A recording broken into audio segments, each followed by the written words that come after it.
قرض ایک صحابی پہ بڑا چڑھ گیا تو حضرت عبداللہ ابن مسعود سے کہنے لگے قرضہ بڑا چڑھ گیا، فرمانے لگے تمہیں وہ دعا نہ سکھاؤں جو ہمیں نبی پاک نے سکھائی ہے؟ فرمایا اگر تمہارے اوپر پہاڑ کے برابر بھی قرضہ ہوگا تو اللہ تمہارے قرضے کا بندوبست فرما دے گا۔ دعا سکھائی نبی پاک نے، کیا فرمایا؟ اللہم اکفنی بحلالک عن حرامک واغننی بفضلک عمن سواک۔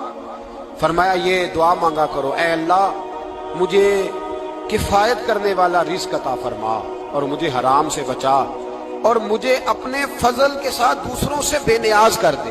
قرض ایک صحابی پہ بڑا چڑھ گیا تو حضرت عبداللہ ابن مسعود سے کہنے لگے قرضہ بڑا چڑھ گیا، فرمانے لگے تمہیں وہ دعا نہ سکھاؤں جو ہمیں نبی پاک نے سکھائی ہے؟ فرمایا اگر تمہارے اوپر پہاڑ کے برابر بھی قرضہ ہوگا تو اللہ تمہارے قرضے کا بندوبست فرما دے گا۔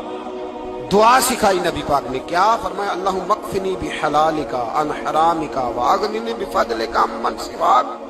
فرمایا یہ دعا مانگا کرو، اے اللہ مجھے کفایت کرنے والا رزق عطا فرما۔